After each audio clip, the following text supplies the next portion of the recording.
mungkin gitu ya. Dan jangan lupa bahwa, kalau kita petakan lagi, agregasinya, ternyata kasus-kasus baru yang aktif setiap tahunnya itu terbesarnya di 25 sampai 49 tahun. Ya, jadi usia produktif 25 sampai 49 tahun. Nomor 2, 15 sampai 24 tahun sekarang lagi meningkat. Sekarang udah ada loh anak-anak SMA pakai seragam, bomber jaket, datang tes positif. Itu udah mulai banyak ya. Kalau kita ikut mobile testing bersama komunitas di hotspot. Hotspot itu adalah tempat berkumpulnya orang-orang beresiko ya. Misalnya di sauna, di spa, di karaoke, di panti pijat, di warung remang-remang. Udah mulai banyak juga nih anak-anak muda di bawah 18 tahun yang positif. Dan ini PR bagi kita untuk memberikan edukasi dan literasi yang baik sehingga mereka bisa tahu bagaimana pencegahan penularan HIV dan IMS gitu. Nah, Bapak dan Ibu, kalau kita bicara HIV, itu nggak bisa dipisahkan dari IMS. IMS adalah infeksi menular seksual ya. Artinya penularan utamanya melalui kontak seksual. Kalau kita bicara kontak seksual ya, maka yang ada di bayangan kita mungkin ya penetrasi secara vaginal ya. Nah, kita harus paham sebagai penyuluh dalam kerja seksual bahwa kontak seksual itu sekarang bervariasi ya. Ya, jadi ada penetrasi secara pervaginal, peranal, ada oral seks. Itu yang harus kita pahami dan semuanya juga cukup beresiko gitu. Nah, IMS tidak semuanya harus ditularkan melalui kontak seksual. Tapi ada juga yang tidak secara kontak seksual yaitu dari ibu ke anaknya. Itu kenapa misalnya pada bayi ibu hamil sekarang pemerintah melalui Permenkes 52 2017 ya ada namanya program triple eliminasi.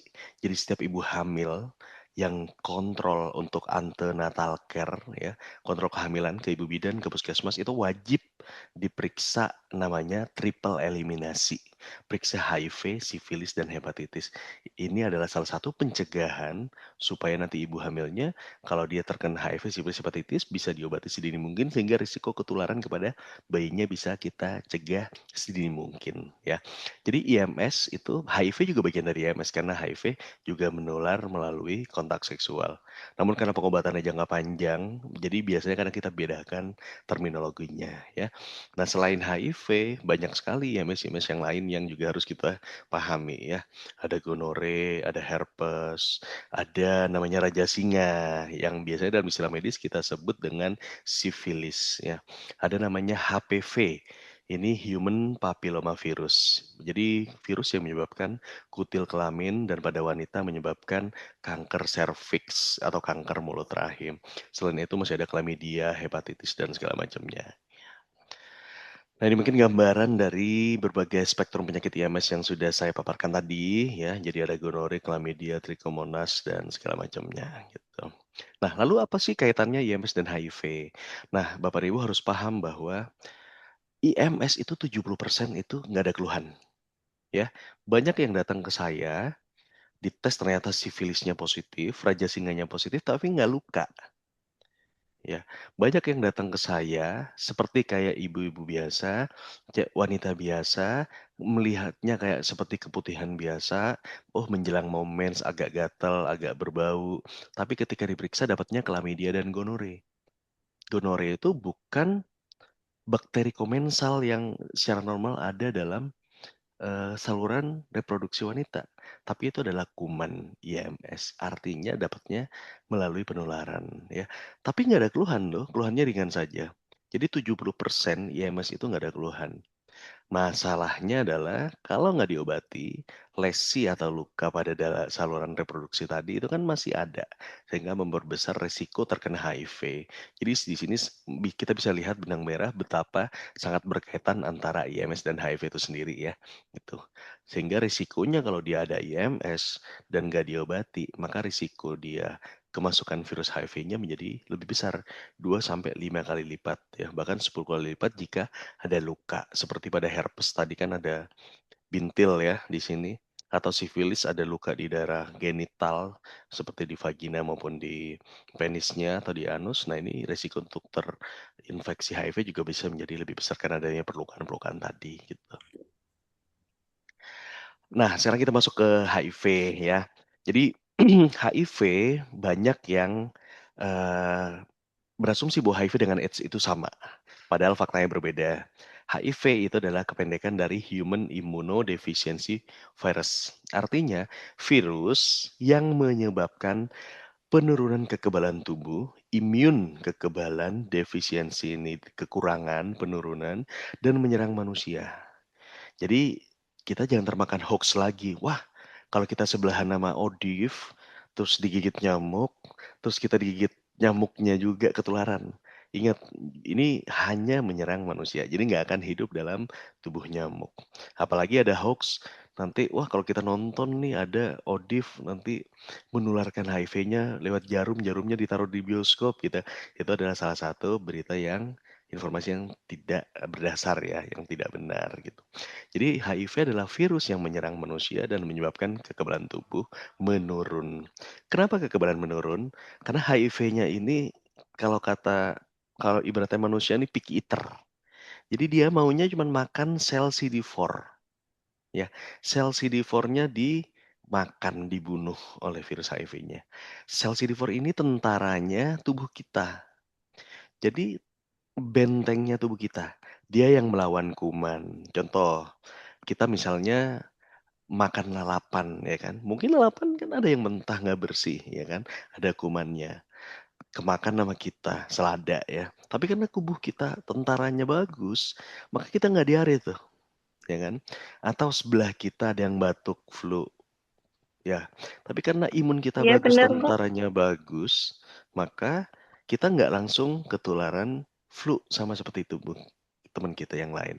Kita nih kereta satu gerbong KRL dari Bogor misalnya, kan banyak yang batuk pilek. Nah, kita nggak ketularan tuh TBC dan segala macam karena tentaranya bagus masih. Tapi kalau pada orang dengan HIV, tentaranya ini dibunuh, dimakan ya.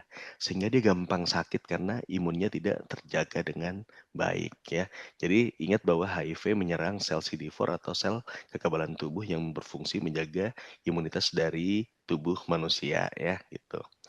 Nah, tanpa sel CD4 maka tubuh tidak bisa melawan infeksi dan penyakit. Tanpa CD4 yang bagus, maka kita bisa terkena namanya infeksi oportunistik. Apa itu oportunis? Ya, coba kalau kita punya temen oportunis sekali nih, itu adalah orang yang suka ngambil kesempatan ya. Jadi infeksi yang menyerang orang yang kebetulan lagi drop karena CD4-nya sedang diserang oleh virus HIV tadi. Itu namanya infeksi oportunistik. Pada orang tanpa HIV dan CD4-nya bagus, maka infeksi oportunistik tidak akan terjadi karena dia kekebalannya terjaga gitu ya. Nah, terus sekarang bagaimana sih prosesnya orang terkena HIV dan apa yang terjadi kelanjutannya di dalam tubuh? Jadi pertama virusnya masuk ya.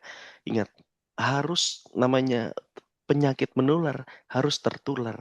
Jadi nggak ada HIV penyakit kutukan. Hari ini kita tidur, besok dapat HIV itu nggak ada ya. Namanya penyakit menular. Ada virus yang masuk, ada cara masuk. Ada virus masuk di situ. Penyakit kutukan dan segala macam itu nggak ada ya. Ya, semuanya itu ketularan. Entah dari pasangannya, dari ibunya yang HIV positif, dan segala macamnya. Begitu dia masuk, dia cari sel CD4 tadi.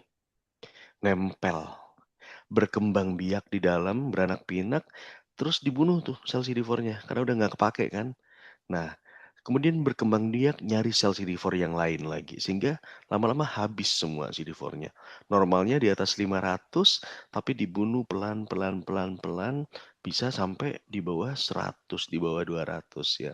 Saya pernah dapat pasien datang dengan CD4 18 tuh. Udah lemes, udah tinggal kurus gitu ya, lemes. Jadi udah stadiumnya udah cukup akhir gitu. Nah, kalau CD4 udah rendah sekali maka imunnya udah lemah, bisa kena segala macam ya. Jadi diare udah bertahun-tahun, terus kemudian badannya kurus, sekarang tinggal tulang ya, sama kulit ya. Kemudian udah kena penyakit paru, TBC, dan segala macamnya, semua penyakit bisa kena. Itu kalau dia nggak tes dan nggak berobat, ya. Tapi kalau dia tes dan berobat maka ini tidak akan terjadi. Semua bisa dilawan dengan obat ya gitu. Ini visualisasi yang coba saya gambarkan bagaimana tubuh kita dibantu oleh sel darah putih menjaga, kekebalannya. Kemudian ketika ada diare, sel darahnya ya, ini mencoba melawan dan segala macam, ada batuk dilawan. Namun ketika ada virus ya, maka virusnya ini dia menyerang sel darah putih, maka kita nggak punya tentara lagi untuk menjaga kita. Nah ini yang harus kita cegah, gimana caranya virus HIV-nya harus kita bunuh dengan minum obat ARV ya, gitu.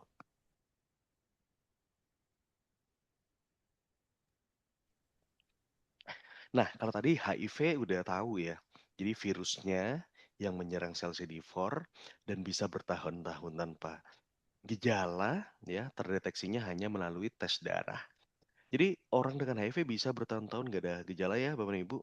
Jadi saya pernah dapat satu pasien tahun 2018 tuh. 2018 positif nggak mau berobat karena ngerasa sehat dan segala macam ya. Kita amati tuh ya, kadang di WA story, komunikasi saya jaga baik. Sekali saya tanyakan kabarnya, dan kemudian saya coba juga ajak apakah tes lagi atau sudah berusaha untuk mengakses pengobatan dan segala macam. Jadi setahun pertama, kedua, ketiga, empat, lima, enam sampai 2024 ya. 2024 saya tuh tiap minggu masih ngopi, staycation dan segala macam. Lama-lama saya lihat tahun ketujuh udah mulai kurus dia. Udah mulai kurus, terus tiba-tiba opname ya. Nah, tahun ke-8 nggak pernah ada kabar lagi, tapi di sosmed udah turut berduka cita ya. Jadi kita bisa bayangkan, jadi HIV itu kronis ya. HIV itu kronis, bukan akut seperti COVID misalnya. Bukan akut seperti COVID ya. Jadi bisa bertahun-tahun tanpa keluhan. Ya, masalahnya adalah kalau dia nggak berobat, walaupun tanpa keluhan, dia bisa menularkan ke pasangannya. Nah, ini yang harus kita pahami bersama betapa pentingnya memulai pengobatan sedini mungkin, gitu ya. Nah, kalau AIDS ini adalah singkatan dari Acquired Immunodeficiency Syndrome. Artinya, kumpulan gejala yang didapat, jadi acquired ini didapat, yang terjadi karena imunnya defisien atau turun. Ya, kenapa bisa jatuh dalam stadium AIDS? Jika orang terinfeksi HIV tidak berobat, CD4-nya drop, turun terus, dia kena penyakit segala macam, baru dia jatuh dalam keadaan AIDS. Clear ya? Jatuh dalam keadaan AIDS. Biasanya kita sebut stadium AIDS itu adalah stadium lanjut atau bahasa Inggrisnya adalah AHD, Advanced HIV Stadium. Nah, atau stadium 3 dan 4. Jadi pertanyaannya sekarang, apakah semua orang dengan HIV pasti AIDS? Tidak, karena sekarang obatnya sudah ada di mana-mana, ARV, ARV menekan virus HIV, CD4-nya bisa dijaga, dia tidak kena penyakit macam-macam, maka tidak terkena AIDS. Tapi apakah AIDS sudah pasti HIV? Iya. Ya, jadi jangan kebalik ya. HIV positif belum tentu AIDS. Kalau dia tertularnya di awal, langsung tes positif berobat, dia nggak akan jatuh dalam stadium AIDS. Tapi kalau AIDS sudah pasti dia HIV. Karena telat tes atau tes tapi nggak langsung berobat sehingga bertahun-tahun dia jatuh dalam stadium AIDS. Nah ini yang harus kita pahami bersama ya Bapak Ibu. Jadi udah jelas bedanya ya. Dulu kita telah kenal istrinya, zaman saya dulu saya pernah ikut, 2004 tuh pelatihan dengan, USAID dan UNICEF ya, 2004. Itu kita manggilnya masih ODA, orang dengan HIV/AIDS. Nah sekarang kurang nyaman, karena kalau ada istilah AIDS itu kesannya udah stadiumnya lanjut, mengerikan, mematikan gitu ya. Jadi sekarang kita manggilnya ODIF, orang dengan HIV. Ya, karena dengan HIV saja bisa berobat, nggak perlu jatuh dalam stadium AIDS kok. Jadi sekarang dipanggilnya lebih nyaman dengan ODIF, orang dengan HIV ya. Orang dengan HIV atau ODIF, bukan ODA lagi gitu. Gimana cara penularannya ya Bapak Ibu? Jadi secara garis besar sebenarnya penularannya lewat 3 cara nih. Pertama adalah kontak seksual ya, tanpa pelindung. Bisa vaginal, bisa anal, bisa oral. Nah, terutama risiko yang paling besar adalah anal ya. Karena secara fisiologis memang anal bukan merupakan nature-nya untuk melakukan penetrasi gitu. Sehingga rentan terjadi luka atau perlukaan di situ. Kemudian yang kedua adalah kontak darah. Apa aja kontak darah, bisa saya tenaga kesehatan ngambil darah karena malam jam 1 lagi ngambil darah buat sampel ya atau perawat ketusuk dari pasien bisa. Bisa petugas perawat saya di klinik misalnya lagi mau ambil darah pasien ternyata HIV terus ketusuk ke dia, bisa ya. Bisa misalnya dari, donor darah yang tidak ter-screening bisa. Tapi jangan khawatir di Indonesia UTD semuanya sudah dilakukan screening dengan baik ya, dengan reagen yang, canggih gitu ya. Atau bisa saja pengguna narkoba jarum suntik nih ya, karena mereka kan biasanya sharing, berbagi jarum ya. Ya, nah ini bisa ketularan nih. Jadi itu namanya kontak darah. Jadi banyak caranya ya, kontak darah. Nah, selain itu, tato yang tidak aman juga bisa gitu ya. Yang ketiga adalah kontak dari ibu ke anak atau transmisi secara vertikal ya.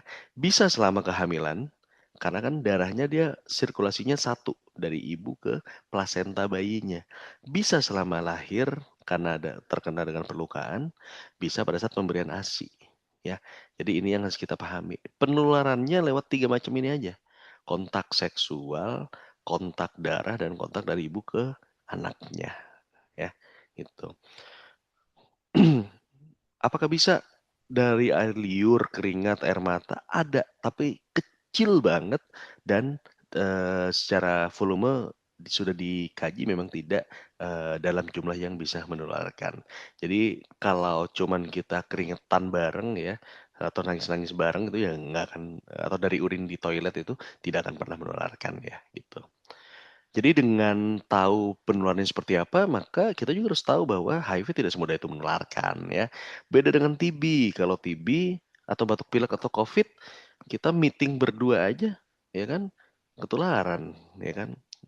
Sehari bisa ketularan gitu ya, kena COVID. Ya, tapi kalau HIV nggak semudah itu, susah menularnya. Ya, menularnya harus pakai narkoba bareng, menularnya harus kontak seks, menularnya harus hamil dari ibu yang HIV positif. Ya, jadi dia nggak menular melalui jabat tangan, berpelukan, ciuman pipi, ya, berbagi makanan. Saya di kantor dari dulu ada staf yang sudah come out sebagai ODIF ya, dan kita satu kantor udah belasan tahun. Jadi kita pakai piring yang sama, kursi yang sama, naik pesawat ya sebelahan terus, karena tim program saya juga ya, gitu. Dan kemudian minuman sharing, bahkan saya kopinya juga sharing dari gelas yang sama bahkan, toilet yang sama ya kan. Nah, ini nih semuanya tidak menularkan. Ya, even dalam, satu rumah atau satu, kamar tidur, sharing misalnya untuk perjalanan dinas segala macam, ini tidak akan menularkan. Jadi harus kita pahami bahwa sebenarnya stigmanya nggak boleh tuh kita takut gara-gara, ini kalau saya, timnya ada yang ODIF gimana ya tularan ya? Jadi ternyata nggak akan semudah itu menularkan ya, gitu. Nah, pencegahannya seperti apa sih? Kalau tadi udah tahu kontak darah, kontak seksual maupun ibu ke anak, maka biasanya dalam program HIV itu ada namanya ABCDE ya, Bapak dan Ibu, ABCDE. Yang pertama adalah abstinence. Abstinence itu artinya absen ya. Jadi kalau bisa tunggu dulu, tunda hubungan seksual bagi yang belum siap gitu ya. Ini yang pencegahan paling efektif gitu. Tapi kan suatu saat mungkin kita juga akan melakukan kontak seksual atau buat beberapa orang ini nggak bisa gitu ya, terjaga terus. Oke, nggak apa-apa, tapi be faithful, setia, ya kan? Bukan setiap tikungan ada tapi ya. Jadi boleh nggak apa-apa kontak seksual, tapi ya jangan gonta-ganti status, gonta-ganti pasangan gitu ya. Tapi juga nggak bisa, nggak semua orang bisa A dan B. Teman kita ya kan, mitra-mitra kita misalnya WPS, wanita pekerja seks, itu kan nggak mungkin terima tamu sebulan cuma satu, ya kan? Jadi pasti ada juga yang pasangannya lebih dari satu gitu. Oke, kalau gitu pakai kondom ya, karena efektif dalam mencegah HIV dan IMS gitu. Nah, yang lebih penting lagi adalah drug free, no drug. Jangan pakai obat-obatan. Sekarang banyak trennya orang melakukan kontak seksual misalnya juga disertai dengan penggunaan nafsa ya, entah alkohol. Sehingga ada penurunan kesadaran dan meningkatkan resiko tidak memakai kondom secara benar dan konsisten. Nah, atau berbagi jarum suntik dalam kondisi apapun. Nah, ini hati-hati ya. Jadi harus A, B, C, D, dan E, yang lebih penting adalah edukasi. Kalau kita bisa ngasih edukasi sedini mungkin kepada teman-teman kita, anak-anak muda kita, maka, pemahaman terkait bagaimana pencegahan penularan HIV bisa diketahui dengan optimal sehingga bisa mencegah risiko tertular. Ini yang harus kita, pelajari A, B, C, D, E tadi gitu ya. Nah, kemudian di luar A, B, C, D, E, sebetulnya masih banyak modalitas-modalitas pencegahan juga yang ada ya, yang disediakan oleh Kementerian Kesehatan maupun, pemerintah. Di luar ada yang namanya PrEP ya, PrEP itu adalah Pre-Exposure Prophylaxis atau profilaksis pasca pajanan. Jadi buat teman-teman yang beresiko ya, itu ada obat untuk mencegah HIV. Jadi memang harus diminum ya setiap hari. Ada yang setiap hari, ada yang sesuai dengan skenario atau eventnya gitu ya. Atau pencegahan kalau dia, tertusuk jarum dari pasien. Misalnya saya nih, lagi ngambil darahnya pasien ternyata HIV positif, ketusuk ke jari saya.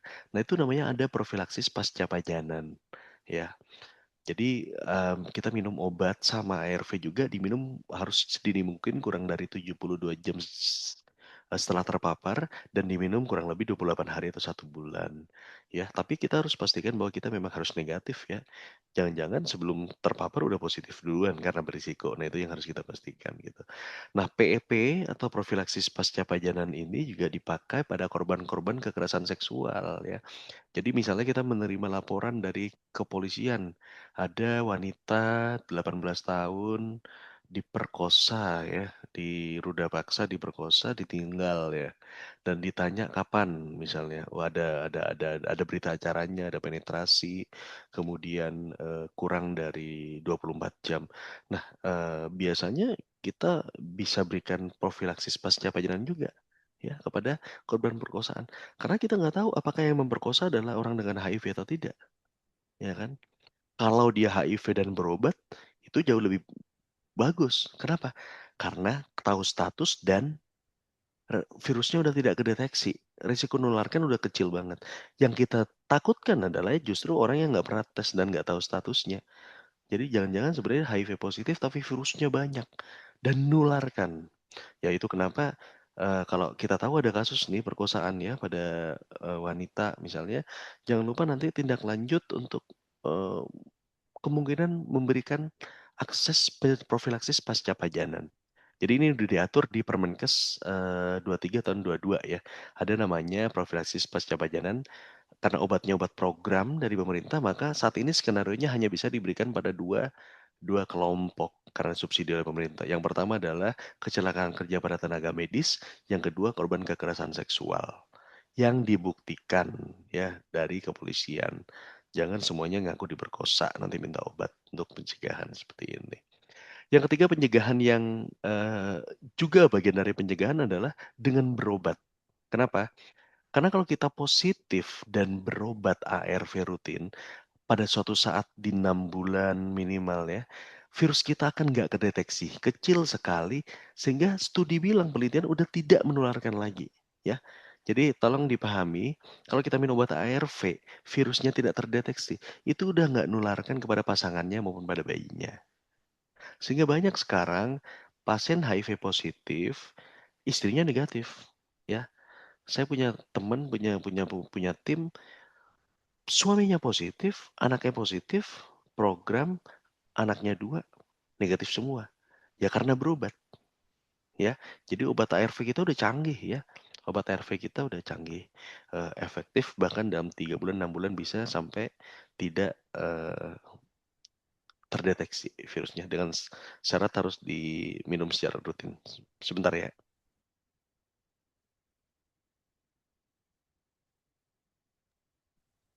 Nah, kemudian pencegahan yang lain juga adalah, sirkumsisi pada pria gitu ya. Nah, WHO ada namanya, program VMC, Voluntary, Male Circumcision. Jadi, terbukti bahwa sirkumsisi pada laki-laki ini mengurangi resiko, penularan ya, sebesar 60%. Karena pada prepusium atau bagian, kulup dari, penis itu banyak sel-sel target dari HIV yang cukup sensitif, sehingga kalau kita lakukan sirkumsisi maka areanya menjadi lebih sedikit kan. Nah itu mengurangi resiko untuk tertular itu sendiri. Dan kemudian yang terakhir adalah prevention mother to child transmission atau pencegahan dari ibu ke anak.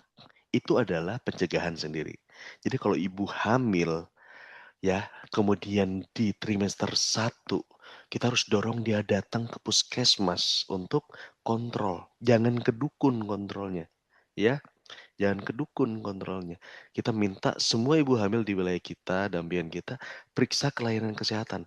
Karena pemerintah punya program namanya triple eliminasi, ya.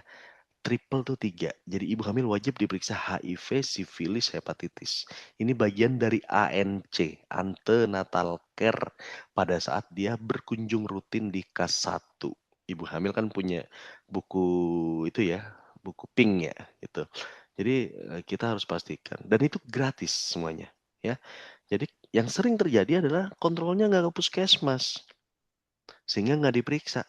Tak tahu lahir, prek, kok dokternya lihat bayinya kok ada agak, kelainan di kulit, ternyata ibunya positif.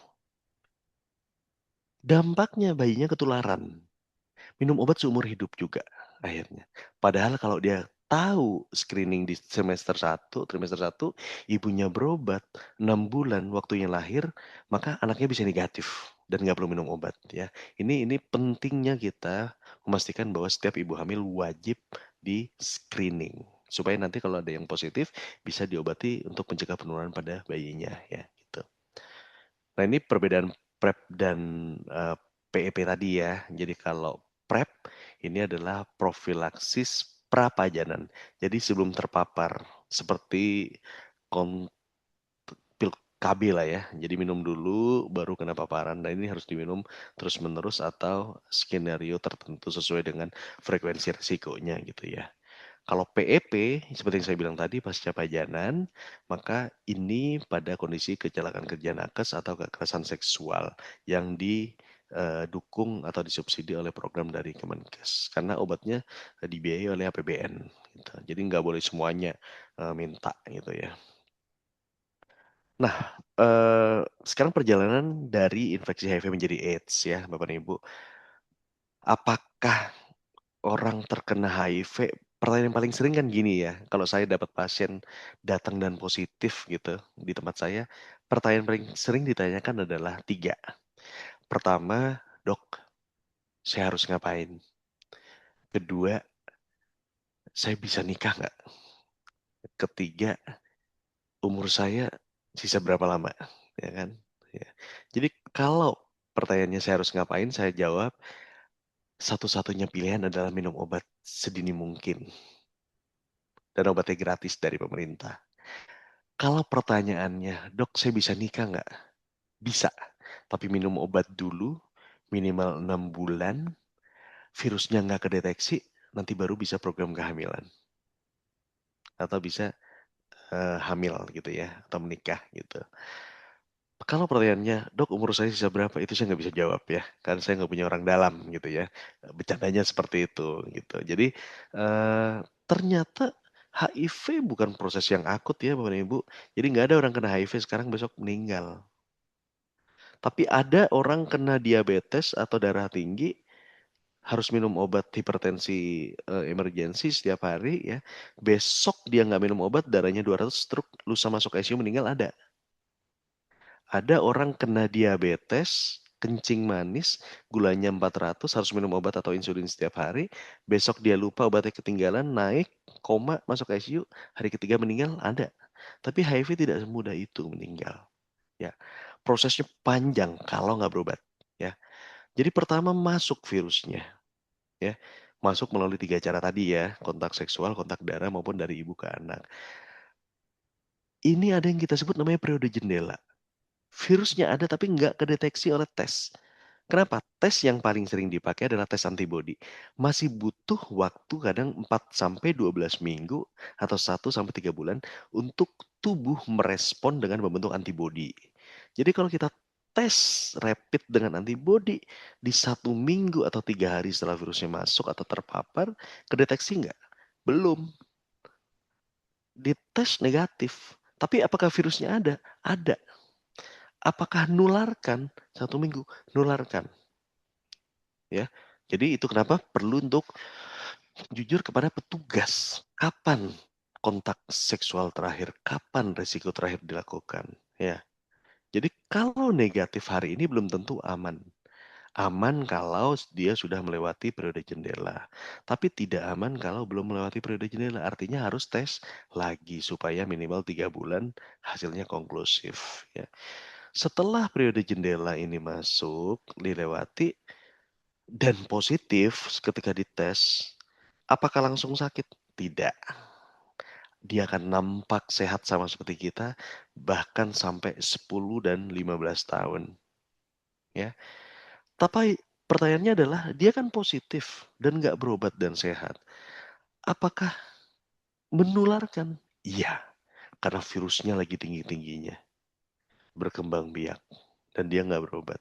Ya, jadi kebayang kalau orang beresiko tapi nggak tes dan virusnya banyak, kemudian dia punya partner atau kontak seksualnya banyak, pasangannya gonta-ganti, dia akan menularkan ke banyak orang. Ya, makanya kita harus membuat orang yang berisiko datang untuk tes, berani untuk tes, dan mengakses pengobatan sedini mungkin. Jika positif, kita harus mendukung mereka.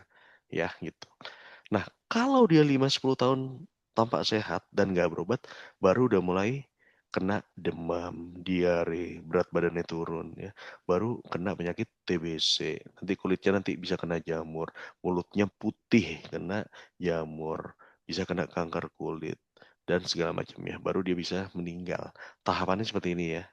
Kalau nggak berobat, kalau nggak berobat. Kalau setelah masa jendela tes positif dia berobat, maka usia harapan hidupnya sama seperti kita, ya. Jadi nggak ada perbedaannya. Bedanya dia hanya minum obat setiap hari, ya. Bedanya hanya minum obat ARV setiap hari, obat untuk HIV, ya, gitu. Ini yang saya bilang tadi, jadi ada namanya periode jendela. Orang udah tertular, virusnya ada, tapi masih belum kedeteksi dengan tes karena butuh waktu tubuh membentuk respon imun sehingga antibodinya menjadi terbentuk dan dapat dideteksi melalui tes darah. Gitu. Nah, ini HIV stadiumnya bertahap ya, ada stadium 1, 2, 3, 4. Tadi yang AIDS adalah stadium 3 dan 4 atau stadium lanjut, ya. Kalau 1, 2 masih keluhannya nggak ada nih, mirip flu gitu. Nah, kita juga tiap hari kena flu ya. Asik kedinginan flu, makanan nggak cocok flu, ya kan. Temen flu ketularan. Tapi kan bukan berarti HIV ya. Jadi gejalanya sangat umum, nggak akan kelihatan gitu. Nah, stadium 2 juga masih normal ya, paling beratnya turun sedikit gitu kan. Terus kadang ada sariawan dikit-dikit, tapi itu jarang kelihatan sekali kecil. Baru kalau udah tahunan baru muncul stadium 3 dan 4 dengan kondisi yang aneh-aneh. Mulai dari kulitnya menghitam, banyak bintik, kena TB, TBC, penyakit paru, kemudian mulutnya kandidiasis atau berjamur, susah nelan dan segala macam ya. Nah, ini yang harus kita pahami. Nah, kalau tadi kita bicara stadium sudah, penularan pencegahannya sudah, gimana sih cara kita tahu orang eh, status HIV-nya gitu ya? Satu-satunya cara adalah lewat pemeriksaan darah ya. Jadi kita nggak boleh menilai orang, wah ini orang kayaknya nakal deh, HIV. Nggak boleh ya, nggak boleh seperti itu. Satu-satunya cara adalah lewat pemeriksaan darah ya.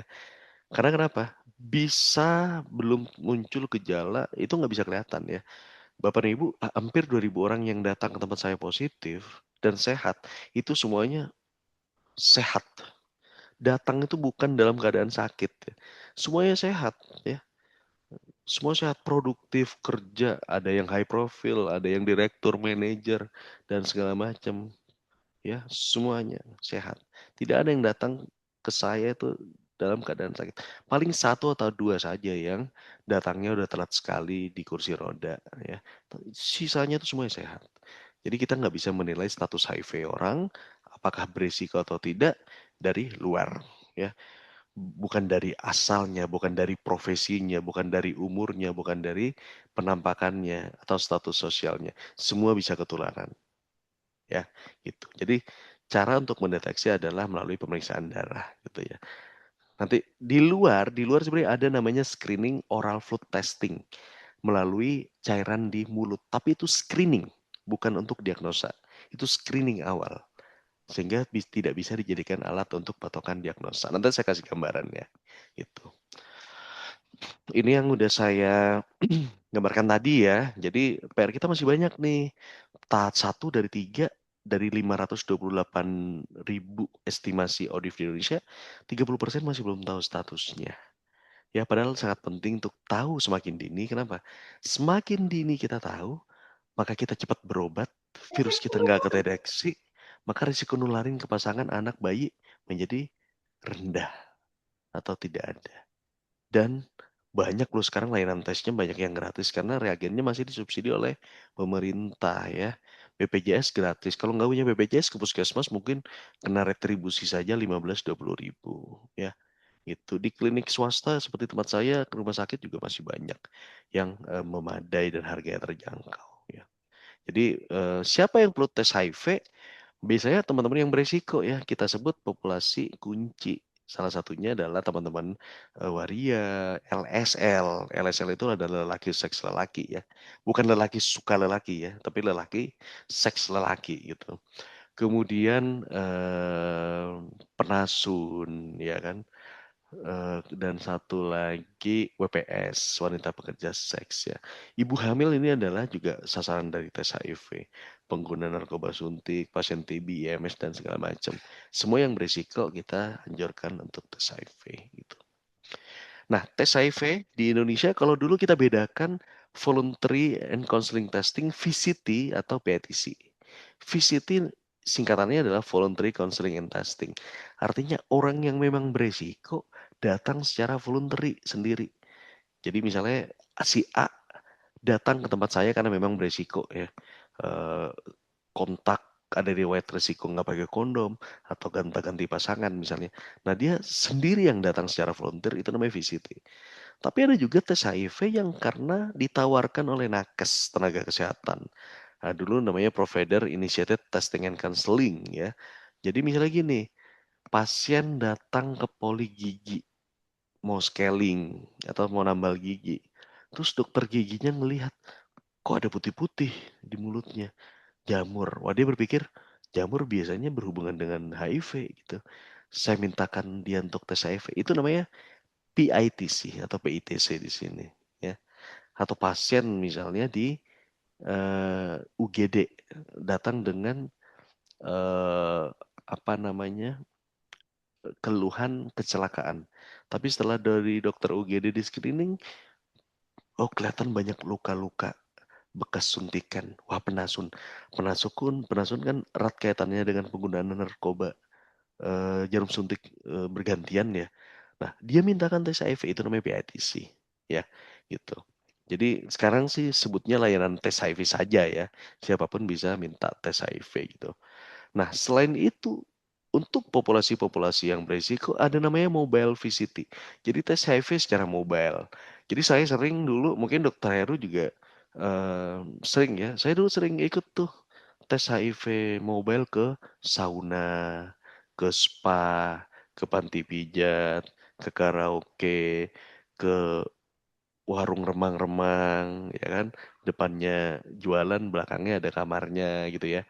Kemudian di pelabuhan, saya sering mobile di situ. Karena di situ bisa banyak nongkrong teman-teman yang beresiko ya. Di hotspot, di lapas, dan segala macam. Nah itu juga sama, bisa kerjasama dengan puskesmas atau layanan, dan reagennya dari eh, program atau kementerian juga, dan itu gratis ya. Gitu. Alurnya seperti apa? Ya, alurnya seperti apa? Jadi biasanya kalau tes HIV alurnya simpel sama seperti yang lain. Datang, registrasi, ya, kemudian kita lakukan konseling pretest ya. Kita tanya, kenapa pengen tes HIV ya? Nggak ada tiba-tiba orang bangun tidur pengen tes HIV kan. Pasti dia ngerasa bahwa ada resiko. Atau pasangannya ternyata positif.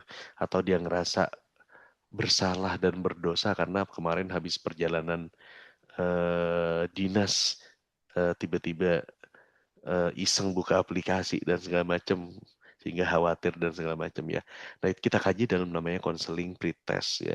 Jadi nanti kalau mendampingi klien atau dampingan membawa tes, jangan heran kalau banyak pertanyaan nih yang digali oleh petugas itu bagian dari upaya menggali faktor resikonya. Kemudian setelah itu kita ambil darah ya, sampel. Karena kenapa? Satu-satunya cara adalah lewat pemeriksaan darah. Hasilnya cepat ya, jadi bisa satu jaman kurang lebih rata-rata ya. Itu satu jaman.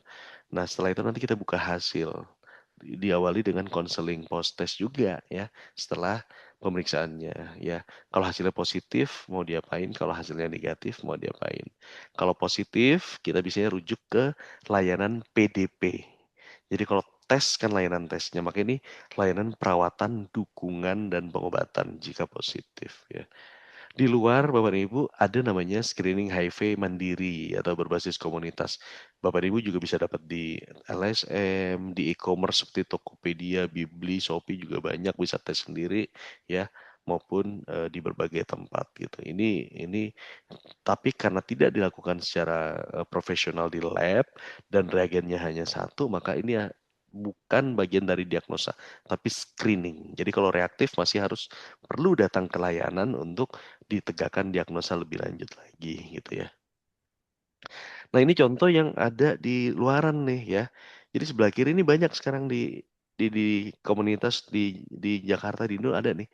Jadi melalui air liur ya, nanti dia disop-usap di dalam pipi bagian dalam. Kalau reaktif, ini baru screening saja bukan diagnosa ya. Yang sebelah tengah dan kanan juga sama nih. Ini klien saya sendiri yang ngirim. Jadi dia beli karena nggak sempat datang ke puskesmas klinik, dia beli sendiri, kirim dari apotek, dia tes sendiri ya hasilnya negatif non reaktif gitu.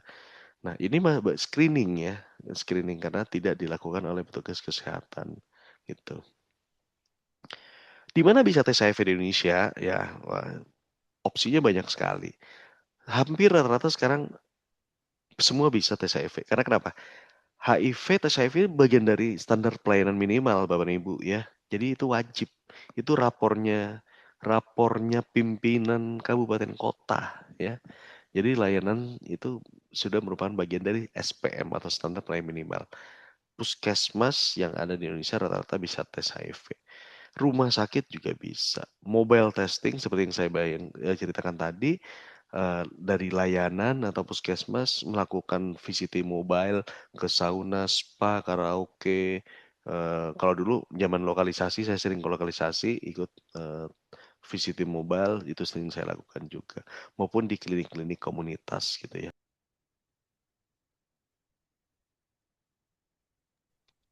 Jadi opsinya banyak sekali tempat untuk melakukan tes HIV gitu. Biayanya berapa? Nah, karena merupakan Proknas, program nasional, reagennya masih disubsidi oleh pemerintah, maka biayanya untuk pemeriksaannya harusnya gratis, ya, di layanan pemerintah. Ya, contohnya puskesmas punya BPJS, ya gratis. Biaya pemeriksaan tes HIV-nya gratis, ya. Tapi kalau nggak punya BPJS, ya kan, biaya pemeriksaannya mungkin gratis. Tapi kan retribusi kalau dia FKTP-nya nggak di situ, mungkin dia harus bayar di situ, ya. Dan ini bisa banyak dilakukan di mana saja. Nah, berbayar di mana? Bisa di lab swasta, bisa di klinik swasta, atau bisa beli sendiri. Ya, ini tentu ada biaya gitu. Jadi jangan khawatir sekarang mau tes yang gratis sampai yang mahal di rumah sakit swasta semuanya bisa, tergantung kenyamanannya. Ada yang nggak mau ketemu banyak orang, maunya di klinik swasta yang buka sampai malam, silakan. Tapi ada juga yang dijangkau oleh teman-teman penjangkau komunitas gitu ya. Datang dibawa ke puskesmas juga nggak apa-apa, silahkan. Jadi semuanya sama. Kualitasnya sama nggak? Sama, karena reagennya yang disubsidi pemerintah kan semuanya reagen yang sudah sesuai dengan kriteria ya. Jadi ada kriteria sensitivitas dan spesifisitas sehingga kualitasnya terjamin gitu. Nah, ini yang saya bilang tadi ya, jadi harapannya tes HIV itu ya bukan kayak kita datang ke lab swasta ambil darah terus hasilnya dikirim gitu ya. Tapi kan kita juga harus menggali konseling. Kenapa pengen tes HIV ya, resikonya kenapa, dan kita bisa berikan edukasi kenapa. dilakukan risikonya, sehingga nanti ke depannya tidak perlu diulangi lagi, gitu. Jadi, ada namanya prinsip 5C dalam tes HIV. Yang pertama adalah konsen, ya. Jadi mau tes HIV itu perlu konsen minimal secara verbal dari orang, ya. "Pak, saya mintakan tes HIV ya," gitu. "Iya," gitu. Konsen atau persetujuan secara verbal, gitu. Yang kedua adalah konfidensial, artinya terjaga kerahasiaannya. Jadi nggak boleh hasil tes HIV itu disebar-sebar, ya. Eee, Sering kan dulu kan pernah dengar nggak, eee, orang dengan HIV diusir dari kosannya 1 kali 24 jam ya. Wah itu sedih sekali ya, kenapa bisa kesebar hasil tes HIV-nya. Atau anak di salah satu provinsi di Sumatera disuruh keluar dari sekolah karena status HIV-nya. Padahal harusnya tidak terjadi seperti itu ya. Jadi konsen, konfidensialitasnya juga harus terjaga ya. Saya kalau ditanya sama sama apa namanya sama pasien, dok ini yang tahu hanya saya dan dokter. Saya bilang enggak. Yang tahu status kamu bukan cuma dokter, tapi perawat saya, tapi dokter lain selain saya, tapi tim lab yang melakukan pemeriksaan, farmasi yang juga ngambilin obat kamu, serta petugas pencatatan. Ya, jadi kita kerja bukan sendiri, kita kerja sebagai tim, ya. Jadi nggak mungkin rahasia atau data medis hanya dokter yang tahu, ya. Tapi tetap aman terjaga konfidensialitasnya dalam satu layanan tadi, ya. Yang ketiga adalah konseling. Jadi dalam melakukan tes HIV itu butuh konseling. Kenapa orang bolak-balik melakukan risiko itu kan harus dikonseling ya. Kenapa udah dikasih tahu masih gonta-ganti pasangan, masih nggak pakai kondom, masih pakai narkoba lagi. Itu kan butuh konseling ya. Kemudian yang keempat adalah correct test result. Jadi hasil tesnya itu harus benar ya. Makanya di tenaga kesehatan yang melakukan pelayanan tes HIV dan terstandar dilaporkan ke sistem informasi dari Kementerian Kesehatan, biasanya sudah dilatih melatih bagaimana pengambilan sampelnya, reagennya ada standarnya yang sudah lolos prekualifikasi ya, sensitivitasnya 99%, 90, itu ada standar semua di situ. Baru yang kelima adalah connect to care. Jadi ketika ada yang positif maka hubungkan ke layanan pengobatan, jangan dibiarkan ya. Maka tugas kita untuk connect to care gitu. Jadi itu yang harus kita pahami ya di konseling prates. Setelah konseling tadi ambil darah, diperiksa, buka hasil dan dirujuk. Tuh.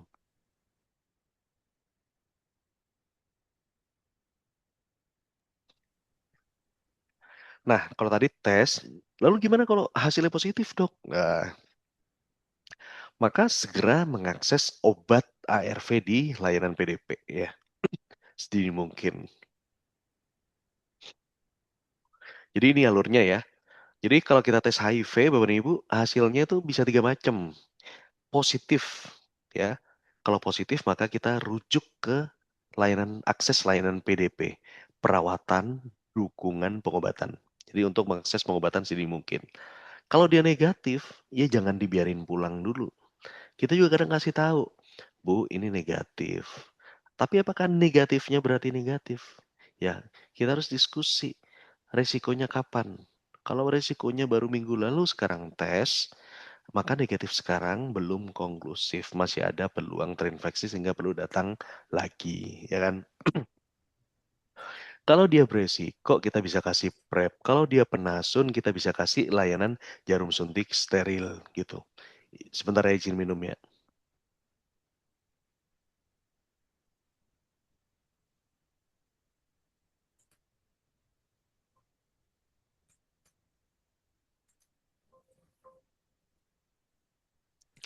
Jadi ada paketnya ya untuk pasien dengan hasil tes HIV negatif gitu.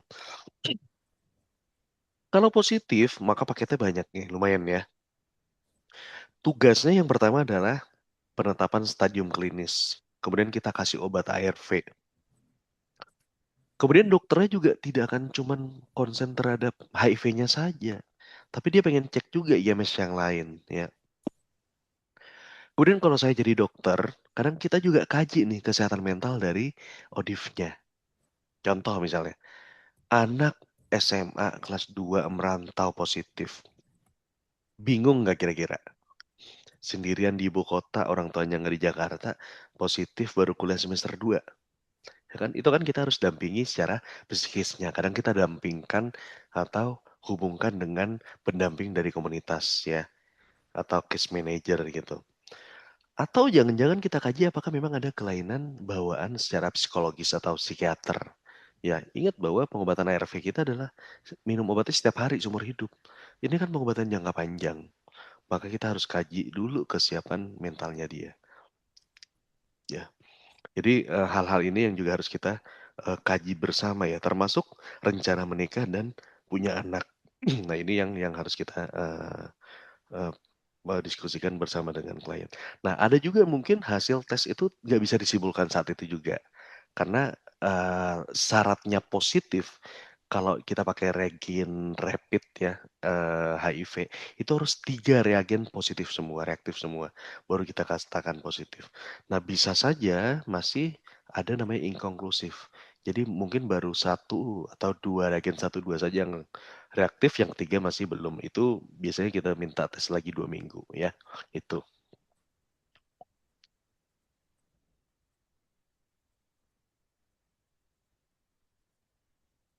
Nah, terus apa yang dilakukan nih kalau misalnya ternyata ada dampingan kita yang positif gitu ya atau klien? Tetap tenang. Jadi HIV bukan vonis mati. Jadi dulu mungkin bayangannya HIV itu adalah vonis mati, nggak ada harapan hidup, nggak ada jalan lain. Sekarang udah ada obat namanya ARV ya. Jadi kalau kita minum obat ARV, maka virusnya akan ditekan dan kemudian imunitas kita akan terjaga dan kita akan tetap sehat, tidak terkena penyakit yang lain gitu ya. Kemudian yang kedua adalah konseling psikologis. Jadi kalau misalnya memang dibutuhkan, masih denial, merasa tidak menerima statusnya, belum siap untuk minum obat seumur hidup, kita bisa dampingkan atau konekkan kepada psikolog atau pendamping atau konselor ya. Kemudian minum ARV sedini mungkin ini pasti. Nomor 4, beritahu pasangannya untuk tes. Kalau punya pasangan, kita bisa ajak pasangannya untuk tes bersama. Kalau nggak berani, kita bisa minta tolong petugas untuk mengajak pasangannya. Jadi nanti statusnya anonimus gitu ya. Gitu. Dan ini banyak yang bisa kita lakukan bersama gitu.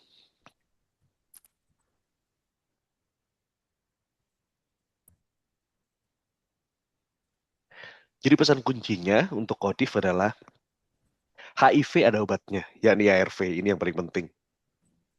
Jangan sampai kita bilang, oh HIV nggak ada obatnya. Maka klien akan mencari obatnya di luaran. Obat herbal yang harganya jutaan ya gitu.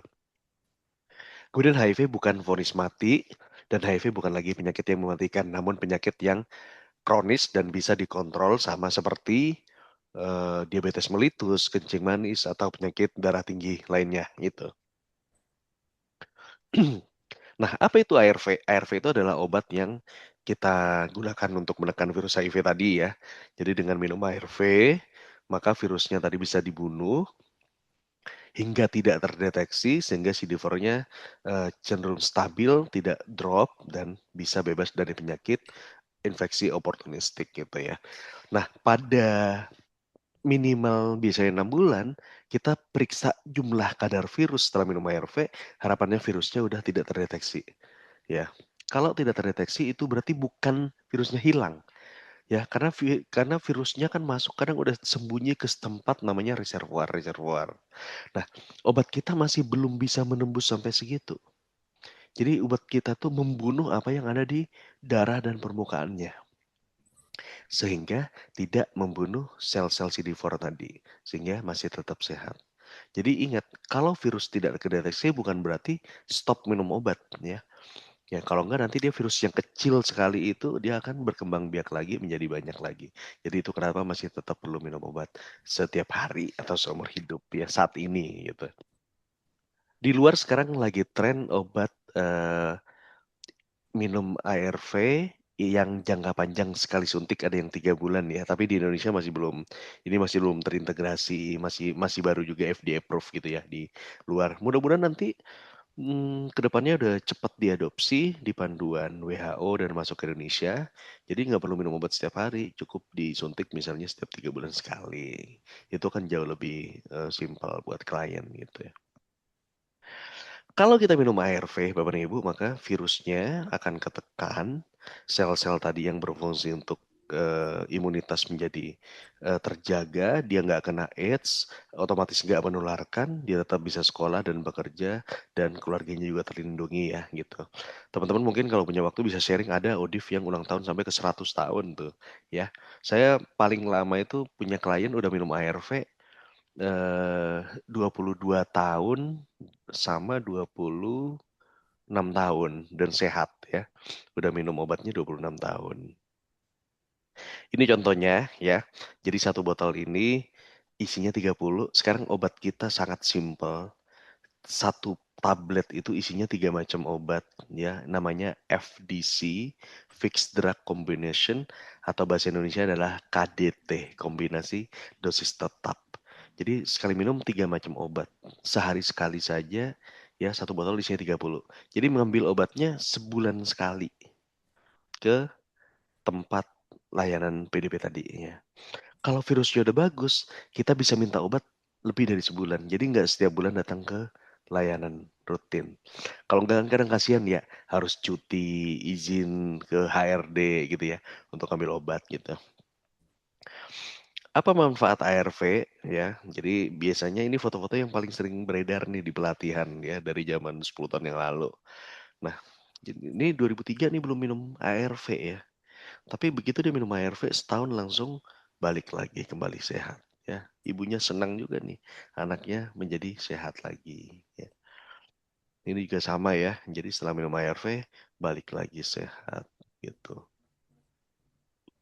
Jadi kalau kita minum ARV, maka virusnya menjadi turun hingga gak deteksi karena dibunuh oleh ARV-nya. Kemudian virusnya mati berarti CD4-nya nggak ada yang ganggu. Sehingga dia kembali kuat, nggak kena aneh-aneh, dan tidak menularkan kepada pasangannya dan tidak terkena stadium AIDS tadi ya. Nah, kalau tadi pertanyakan layanan tes ada di mana saja, maka sekarang layanan pengobatan di mana saja. Banyak tersedia di mana saja ya. Jadi layanan pengobatan biasanya kita sebut dengan istilah layanan PDP, perawatan, dukungan, dan pengobatan HIV. Kalau di luar namanya layanan CST ya. Bahasa Inggrisnya sih adalah CST, Care Support and Treatment Services ya gitu. Tapi di Indonesia biasanya kita sebut dengan layanan PDP. Layanan PDP ini berarti layanan tes yang juga bisa ngasih obat. Ada yang hanya bisa tes saja, tapi ada yang bisa tes dan ngasih obat. Itu namanya layanan PDP ya. Apa aja yang ada di layanan PDP? Bisa memulai pengobatan, bisa cek CD4, bisa nanti periksa virusnya setelah 6 bulan atau setahun sekali, apakah tidak terdeteksi atau tidak.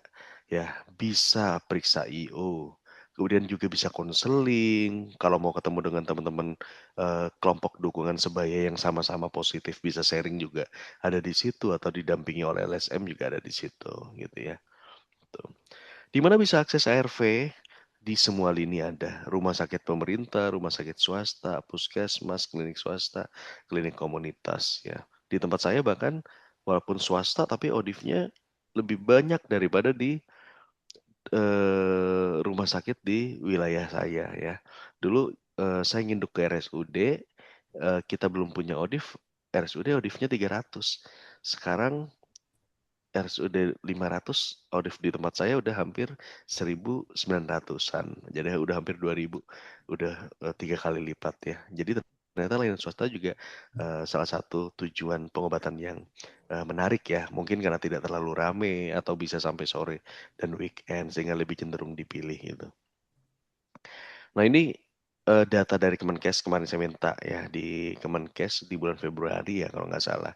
Jadi kita punya layanan total ya, total itu yang bisa memberikan layanan tes itu puskesmas 9.936 se-Indonesia ya. Rumah sakit 2.700-an ya. kemudian lapas dan segala macam ini 400-an. Kalau yang bisa ngasih pengobatan memang baru kurang lebih hampir separuhnya lebih ya gitu ya. Di puskesmas 4.800-an, tapi udah banyak sekali. Jadi orang mau pindah ke Papua juga bisa ambil obat. Sulawesi ambil obat, ke Aceh ambil obat ya. Saya sering dapat pasien dari Kalimantan mau udah berobat di situ, mau kerja di Jakarta bisa lanjut di Jakarta obatnya. Atau dari Jakarta ternyata diterima P3K di Papua mau lanjut di sana obatnya juga ada dan gratis juga. Jadi sama ya, obatnya disubsidi oleh program dan gratis gitu. Ya, jadi ini adalah alur bagaimana memulai pengobatan. Ya, kalau tadi kan tes ya, daftar, registrasi, konseling, ambil darah, buka hasil, post tes, baru buka hasilnya apa positif atau negatif. Nah, kalau sekarang kalau dia tes hasilnya reaktif, maka rujuk ke layanan PDP, bisa di tempat yang sama dengan dia melakukan tes, maka nanti dokter mungkin ngelihat nih apakah perlu pemeriksaan atau enggak. Kalau enggak juga bisa langsung dikasih obat di hari yang sama. Cuman biasanya kita berikan konseling dulu. Karena pengobatan ARV adalah jangka panjang ya, maka harus dipastikan dia harus patuh dalam pengobatan rutinnya. Baru setelah itu kontrol setiap bulan, kemudian kita pengen periksa apakah kadar virus atau viral loadnya di 6 bulan, 12 bulan, dan setiap tahun itu terjaga dengan baik gitu. Ini cara kerja ARV saya pikir udah dijelaskan tadi ya. Nah, kalau putus gimana? Kalau misalnya bosan dan segala macam gitu ya, maka virusnya kembali berkembang cepat, CD4-nya menjadi turun. Kalau CD4-nya turun, virusnya banyak, maka resiko nularin menjadi lebih besar lagi. Dan lama-kelamaan kita khawatir obatnya kebal ya, karena virusnya udah tahu isi obatnya gitu. Dan kitanya on off itu bisa bahaya ya. Maka bisa minum obat ARV itu jamnya juga harus sama ya. Kalau kita samakan jamnya, jam 10 jam 10, jam 9 jam 9. Seperti itu. Nah, ini adalah target pengobatan, ya artinya U sama dengan U. Ya, bahasa Inggrisnya undetectable sama dengan untransmittable yang artinya tidak terdeteksi sama dengan tidak menularkan ya. Apa artinya? Orang yang rutin minum ARV, virusnya bisa tidak terdeteksi, kecil di bawah 50, maka udah tidak menularkan lagi. Studinya udah banyak diikuti tuh ya. Ada studi partner, HPTN 052 dan Z dan segala macamnya. Jadi banyak ribuan orang dengan HIV dan pasangannya negatif dan virusnya nggak kedeteksi. Mereka diikuti bertahun-tahun melakukan hubungan seksual tanpa kondom. Ternyata setelah bertahun-tahun tidak ada penularan satupun dari yang positif ke yang negatif meskipun tidak memakai kondom ya. Jadi studinya sudah tersimpulkan dengan baik ya. Jadi makanya kita harus memastikan setiap pasien atau ODIF harus minum obat dan virusnya nggak kedeteksi sehingga dia tetap sehat dan tidak menularkan sesuai dengan hasil studi ini gitu. Nah, ini yang saya sampaikan tadi. Jadi biasanya kan kalau positif dikasih obat dulu buat sebulan nih ya. Sebulan sebulan sebulan gitu ya. Apakah dilihat ada efek samping atau tidak? Apakah ada kendala, bosan dan segala macam? Tidak. Nanti kalau 6 bulan udah periksa viral load-nya udah bagus, tidak terdeteksi, biasanya bisa minta obat lebih dari satu namanya multiman dispensing ya. Siapa yang boleh minta obat ini? Ya, yang virusnya udah bagus, nggak kedeteksi. ARV-nya nggak pernah bolong minumnya. Tidak ada infeksi aktif, nggak sakit, artinya sehat dia ya. Dibuktikan dengan pengobatannya yang rutin dan minimal 6 bulan gitu ya. Manfaatnya apa? Kan nggak perlu tiap bulan datang ke layanan. Nggak perlu tiap bulan perlu cari alasan buat cuti atau izin. Mengurangi biaya juga untuk datang ke layanannya, ya kan? Sehingga bisa ngerjain yang lain gitu. Nah, ini yang harus kita pahami juga ya. Nanti mungkin buat Peksos dan Pensos yang relevan juga bisa membantu terkait ini gitu. Nah, ini gambaran ya. Jadi kalau 1 bulan, 1 tahun 12 bulan, maka kalau hanya tiap bulan perlu berkunjung, maka setahun butuh 12 kali datang ke layanan kesehatan. Tapi kalau kita kasih sekali datang 3 botol, ya kan, maka dia hanya perlu datang 4 kali setahun. Udah hemat 8 kunjungan dalam setahun. Kalau sekali datang dia minta 2 botol, dia cuma perlu datang 6 kali dalam setahun. Dibandingkan 12 kali, ini udah hemat 6 kunjungan. Kebayang dalam 6 kunjungan itu dia bisa melakukan kerjaan yang lain, bisa hemat biaya, biaya antri dan segala macamnya. Nah itu, bisa memicu, apa namanya, retensi atau tingkat kepatuhan yang lebih baik untuk, minum obat pada pasiennya gitu ya. Nah ini mungkin, menjelang slide terakhir ya, sebenarnya kan tesnya gampang, gratis gitu ya. Obatnya juga sekarang udah ada di mana-mana. Kalau dulu 2004 obatnya segede gaban harus minum 4 sampai 8 tablet, sekarang obatnya cuma satu. Tapi kenapa sih masih banyak orang nggak berani tes? Karena takut akan stigma tadi, ya. Takutnya dicap aneh-aneh, dibilangnya nggak bener dan segala macem. Dan kalau positif, ya nggak semua juga langsung berobat. Ada loh yang positif, "Ah, saya mau nanya keluarga dulu deh, Dok," gitu. "Ah, saya nggak percaya, Dok. Ah, saya mau berpikir dulu, Dok. Ah, saya mau nanya temen dulu, Dok. Ah, saya mau tes tempat lain dulu, Dok," gitu. Banyak yang nggak langsung berobat. Ada juga yang berobat di tengah jalan putus gitu ya. Kira-kira kenapa? Nah, dan mungkin kita bisa lihat di sini ya. Pertama adalah dari faktor individunya. Ada bisa aja dia namanya pill fatigue, bosan minum obat seumur hidup. Saya pernah ada pasiennya, udah minum obat dari 2016, sekarang 2026. Dia datang bilang, "Dok, kok saya udah agak bosen ya minum obat," gitu. Nah, ini PR kita untuk memberikan konseling bahwa kamu dan kita bisa ngobrol seperti ini karena kamu bisa minum obat selama 10 tahun, ya. Maka itu yang harus kita konselingkan lagi supaya dia tidak bosan seumur hidup ya. Kemudian efek samping, dulu obatnya gede-gede, bikin mual, bikin diare, alergi, sehingga saya nggak minum obat kok, aman-aman aja nih dikasih obat sama dokter kok malah muncul efek samping. Ini yang bikin dia nggak mau berobat ya. Nah obat yang ada sekarang biasanya cenderung lebih aman dan lebih simpel sehingga lebih bisa diterima untuk dikonsumsi setiap hari gitu. Atau belum paham pentingnya ARV jangka panjang ya. Karena ngerasa sehat, ngerasa dia sekarang juga nggak ada keluhan, ngapain saya harus minum obat? Padahal virusnya lagi tinggi dan bisa berkembang dan bisa nularin kepada pasangan atau lainnya ya. Atau faktor lain, depresi, penolakan diri, rasa malu dan segala macam, stres misalnya. Ini gimana nih saya kalau ketahuan orang tua dan segala macam.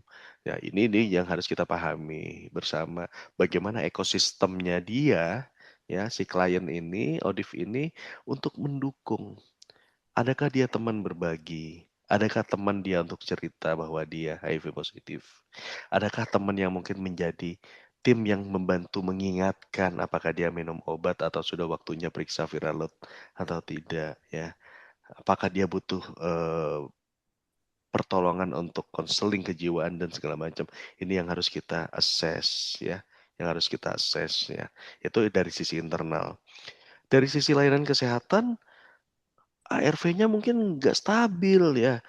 Mungkin di Jakarta stabil ya, tapi kalau di Papua ya, atau di Sulawesi dengan demografi yang menjadi bonus misalnya, perjalanan untuk distribusi dari nasional ke ibu kota, kemudian masuk ke kabupaten kota. Saya pernah ke Puskesmas Sandaran itu 170 kilo dari Sangatta ya, di Kutai Timur. Kemarin saya baru dari Pontianak PP berangkat pagi pulang sore, itu lumayan juga. Kemudian minggu lalu saya dari Makassar ke Cineponto 4 jam, baru habis itu ke Tompobulu tuh masih 80-an kilo lagi, itu juga lumayan jalannya. Jadi, kadang hal-hal seperti itu juga bagian dari challenge untuk memastikan keberlangsungan pengobatan, lebih stabil terjaga gitu ya. Jarak jauh dan biaya transportasi. Jadi kita lihat mungkin yang membatasi menjadi susah minum obat bukan karena obatnya mahal, tapi biaya untuk datang ke layanan kesehatannya itu yang menjadi kendala. Sebagai contoh gambaran zamannya kita Covid tahun 2020-an, saya tuh banyak di tempat kami banyak, klien yang kena PHK ya. Mungkin pada saat punya penghasilan naik kereta dari Bogor ke Jakarta Selatan, PP dengan Gojeknya 50.000 itu bukan hal susah ya sebulan sekali gitu ya. Bukan hal susah ditambah biaya adminnya 100 ribuan gitu ya. Tapi kalau udah kena PHK ya, ternyata untuk naik kereta dan ojek 50.000 sekali sebulan, itu hal yang sulit. Sehingga banyak yang merasa frustasi dan putus pengobatan karena tidak punya biaya di situ. Lalu ketika ditawarkan, apakah mau dirujuk ke puskesmas dekat rumahnya? Ya juga nggak mau, takut. Nanti ketahuan tetangga saya kerja di situ dan segala macam. Jadi itu salah satu tantangan juga ya. Jadi nanti jangan kaget, saya punya banyak klien saya dari Medan tiap bulan datang ambil obat, dari Lampung ambil obat, dari Jogja ambil obat, Surabaya PP, Jakarta, ada yang dari KL, itu ada karena dia berusaha untuk mencari daerah yang relatif agak jauh dan tidak berafiliasi dengan ekosistem sehari-harinya gitu ya. Nah, kemudian apa yang membuat dia nggak datang rutin berobat juga ya? Konselingnya kurang personal. Jadi mungkin pasiennya kebanyakan ya. Pasiennya kebanyakan atau apalagi kita tahu layanan BPJS itu kan kita harus mencatat dalam sistem elektronik rekam medis dan segala macam ya gitu ya. Jadi mungkin kelihatannya kayak butuh konseling tapi kan dokternya biasanya sambil ngetik ya. Karena sekarang kan semuanya harus dimasukkan ke dalam rekam medis elektronik. Sehingga kesannya waktu yang dibutuhkan untuk kualitas konseling yang baik itu tidak terakomodir dengan baik oleh petugas layanannya sehingga dirasa belum optimal. Itu mungkin yang membuat dia menjadi jenuh juga untuk berobat gitu ya dan segala macam. Tapi faktor keluarga juga ngaruh ya Bapak dan Ibu ya. Misalnya gini, saya pernah dapat satu pasien ibu hamil positif meninggal, anaknya lahir gitu ya. Ternyata positif. Nah, yang bisa ngantar bayi ini positif bayinya. Ibunya udah meninggal, bapaknya ninggalin, kawin lagi, sisa satu neneknya yang bisa nganterin ambil obat setiap bulan. Hanya satu neneknya yang tidak bekerja, ya, hanya tinggal di rumah. Jadi bisa kita bayangkan, siapa yang akan membiayai pengobatan atau transport untuk pengobatan bayi ini seumur hidup? Padahal dia masih bayi, baru lahir. Bagaimana nanti jika neneknya sakit atau meninggal? Maka dukungannya akan hilang ya. Jadi penting untuk kita menjaga kesinambungan ekosistem dalam pendampingan pengobatan pasien. Atau stigma keluarga. Pasiennya pengen berobat, tapi begitu tahu bahwa HIV atau harus minum ARV, obatnya malah dibuang oleh suaminya. Dibuang oleh bapaknya. Malah dirukyah. Ya, dicariin herbal yang harganya 5 juta satu bulan, ya kan? Nah, itu salah satu tantangan sendiri di dalam konteks keluarga gitu ya. Pengetahuannya rendah, ya. Oh iya, karena saya sehat, saya minum ARV sekarang. Tapi setelah setahun, 2 tahun sehat, gemuk lagi, wah, ngapain saya harus minum air, udah sehat kembali loh. Ini adalah tantangan dalam hal pengetahuan ya. Itu. Jadi banyak faktor yang mempengaruhi dari sisi keluarga dan pengasuh. Atau faktor sosial dan struktural seperti yang saya bilang tadi gitu. Kalau pas masih punya kerjaan mungkin rutin ambil obat segala macam datang tepat waktu ya. Tapi begitu kena PHK saya dapat satu klien aslinya dari Purwakarta kemudian kerja di Jakarta, begitu dia kena PHK, maka dia bilang dia nggak punya biaya lagi untuk kos di Jakarta, dia nggak punya biaya untuk beli biaya hidup untuk makan minum, apalagi untuk transportasi ambil obat. Maka putus berobat. Jadi yang membuat putus berobat bukan tidak ada akses pengobatan, tapi ekosistem pendukung untuk memastikan dia berkesinambungan dalam pengobatannya ini yang tidak ada ya. Nah, ini hal-hal yang harus kita pahami untuk memastikan semua klien yang menjadi dampingan kita dalam pengobatan HIV menjadi tetap terjaga ke depannya. Ya, nah ini mungkin beberapa hal yang harus kita pelajari ya. Jadi hindari mungkin menyebut penderita HIV. Saya kalau ditanya, dok saya nggak mau dibilang penderita HIV. Kenapa? Saya nggak menderita kok gitu. Ya, ini adalah proses yang harus saya alami dan saya sehat. Jadi kita sebutnya orang dengan HIV gitu ya. Atau kita bilang orang yang tertular HIV, ya kita bisa nyebutnya orang dengan HIV atau yang terdiagnosa HIV gitu. Atau HIV adalah hukuman atau akibat perilaku buruk gitu atau vonis mati. Ya HIV adalah infeksi yang bisa terjadi pada siapa saja gitu. Terus kadang kita bilang, oh orang itu bersih gitu atau negatif. Kadang mungkin ada bahasa di tenaga kesehatan bilang kalau hasil lab negatif, tes bilangnya bersih gitu ya. Nah itu hindari memakai istilah-istilah seperti itu. Jadi bilang saja positif atau negatif langsung. Dan banyak hal-hal lain yang mungkin harus kita cermati dari sisi pemilihan kata ya.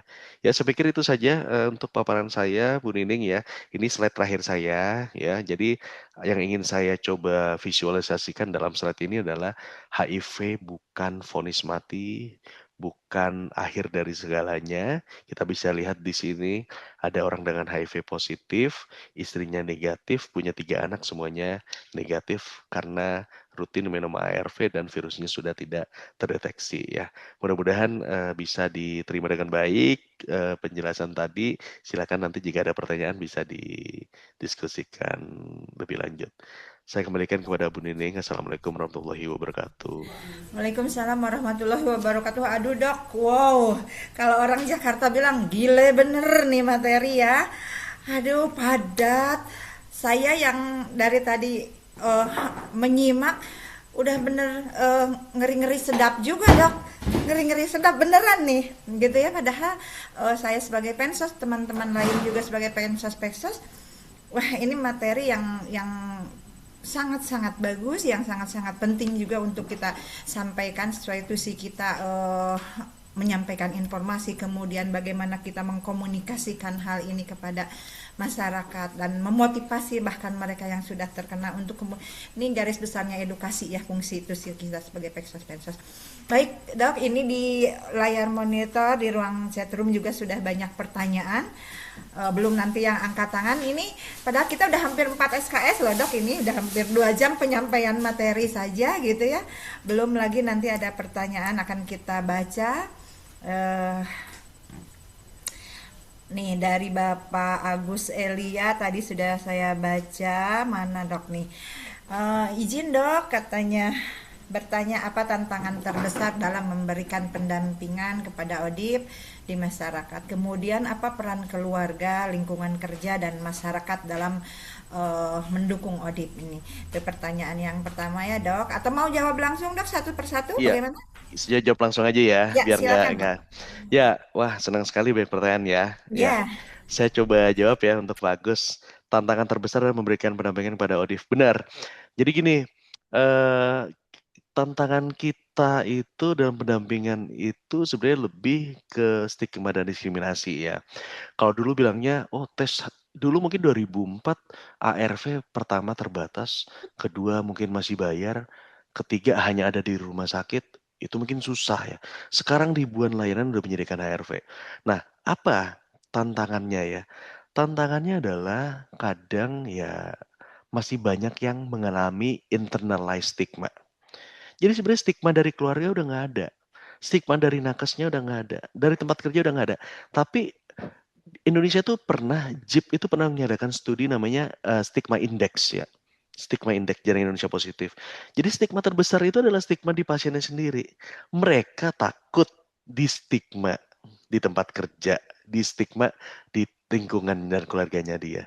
Jadi tugas kita adalah memastikan bahwa kita memberikan ruang aman kepada teman-teman ODIF kita. Kalau kita bagian dari keluarganya, oke nggak apa-apa kamu HIV positif. Dan nggak masalah. Ayo berobat, kita dukung apa yang bisa kita bantu.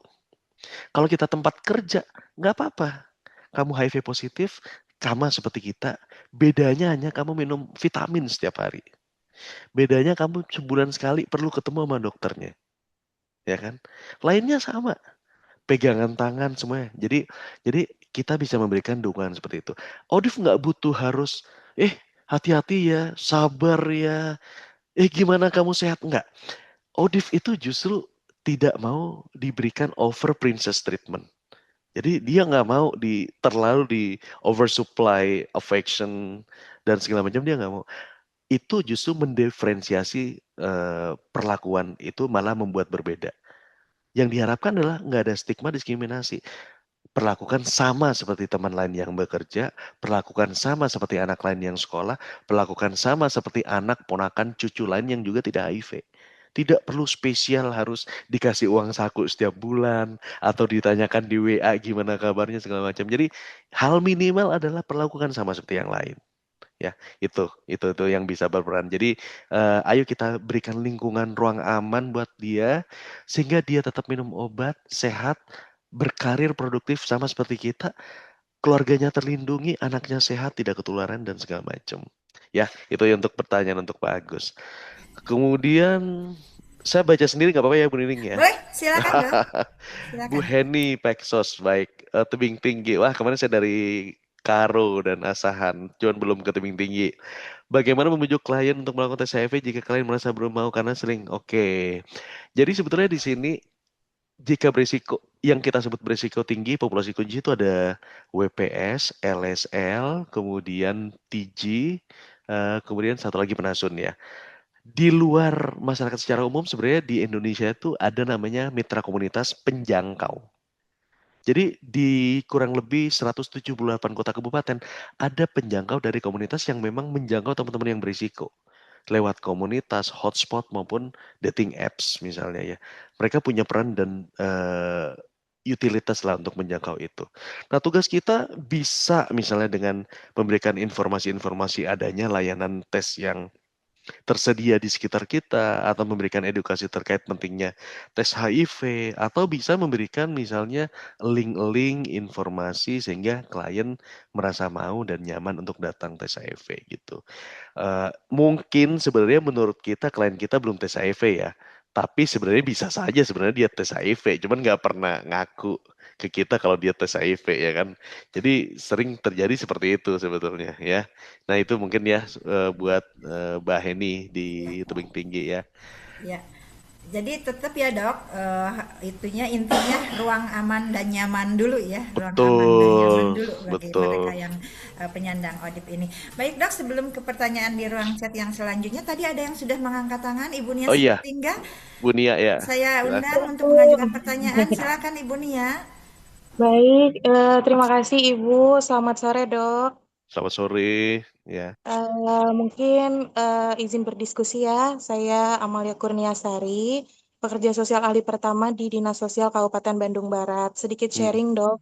Di wilayah kami itu ada sepasang orang dengan HIV/AIDS, kakak beradik, sudah yatim piatu, hmm, dan kondisinya saat ini putus sekolah. Sudah meminum ARV rutin, tetapi stigma tentang penularan penyakit HIV ini membuat dia dikucilkan di lingkungan rumah sehingga putus sekolah juga. Nah, tadi benar ya dok, pada faktor sosial struktural ini stigma ini memang benar nyata adanya. Pertanyaannya, apa yang bisa Peksos lakukan untuk anak dengan HIV/AIDS ini bisa mendapatkan hak pendidikannya lagi dok? Karena ketika kita datang ke sekolah, apakah kita harus membawa, oh ini loh hasil dokter tuh seperti ini, jadi sebenarnya nggak apa-apa loh kalau sekolah. Nah, seperti itu dok. Kira-kira bagaimana saya harus membantunya gitu dok. hmm. Terima kasih. Oke, baik. Iya ya, jadi memang ini sering terjadi ya sebetulnya. Jadi sekarang pasangan ini apa namanya kakak adik ini tinggal dengan siapa, Ya, Bu Nia? sendiri dok. Di rumah kebetulan kakaknya sekarang sudah, kalau sekolah mungkin SMP, adiknya Oke. mau SD kalau Dan usia dan ini. berobat ya, dan berobat ya. Ya, ya. Ya, ya betul. Jadi sebetulnya tidak wajib loh membuka status HIV-nya kepada sekolahnya ya sebagai justifikasi gitu. Iya. Ya, sebenarnya nggak wajib ya. Jadi cukup cari Mm, sekolah biasa misalnya, kemudian meneruskan pendidikannya di sana dengan berbagai inquiry administratif yang dibutuhkan itu cukup. Tapi lama-lama nanti akan ada pertanyaan. Misalnya gini, kadang mm, eh karena saya juga punya adik asuh yang saya dampingi dari saat ibunya dia meninggal ya gitu, HIV positif iya. gitu. Nanti pertanyaannya gini, kenapa, misalnya dia tidak boleh main terlalu lama atau mau, kegiatan di luar kadang dilarang-larang karena takut sakit, atau harus minum obat, setiap hari walaupun nggak kelihatan gitu ya, atau dia akan ngerasa berbeda gitu ya, itu pasti akan ada pertanyaan, dari gurunya gitu. Nah mau nggak mau kan kita harus, jika itu terjadi harus bisa duduk bareng nih untuk konseling ya. Tapi itu pun juga tidak Iya. harus semuanya. Jadi mungkin hanya dibutuhkan misalnya dengan, wali kelasnya saja ya, atau bisa diperantarai dengan, tugas, dari pendamping. Bandung Barat ada pendamping kan ya? Ada. Eee, di sana itu ada IP nggak? Sama Female Plus? Hmm, belum sih Pak, belum Belum ya? sejauh itu, Belum cuman sejauh memang itu ada ya? pendampingnya. Iya, betul. Jadi silakan menurut saya, sebenarnya nggak perlu harus buka status ya, karena, pendidikan itu kan sebenarnya hak semuanya ya gitu.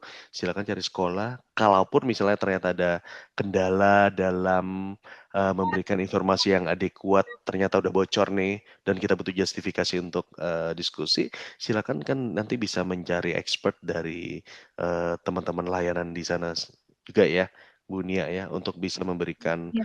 pendampingan. Saya sering dikontak oleh, beberapa keluarga dari klien saya yang ternyata mengetahui status pasangannya atau, perusahaan tempat klien saya mengakses pengobatan gitu. Menurut Dokter Hanif, apakah, pasien ini sudah cukup stabil dan aman untuk tetap bekerja di tempat saya? Ini tugas kita sebagai dokter yang merawat memberikan informasi bahwa, orang dengan HIV ini sama seperti yang lain kok, asal dia berobat, gitu. Ya, Iya betul. Bu Nia, heeh. Iya. Jadi, itu tadi PR-nya sebenarnya juga lebih ke literasi secara umum juga buat, teman-teman di sana ya. Sekarang kenapa ada WPA, Warga Peduli AIDS? Saya senang beberapa kota kabupaten udah melibatkan warga peduli AIDS dalam mendampingi orang yang beresiko dan menjangkau orang yang beresiko. Bahkan beberapa kota kabupaten seperti Sumedang saya lihat ya.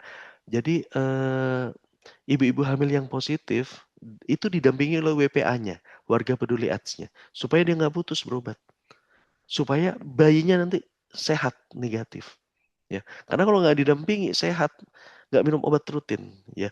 Jadi, harmoni ini warga peduli AIDS, jadi warga jaga warga, ya, bukan warga membuang warga. Ya, itu yang harus kita kita pengenkan kan seperti itu ya. Makanya kalau di puskesmas sering namanya rapat linsek, rapat lintas sektor.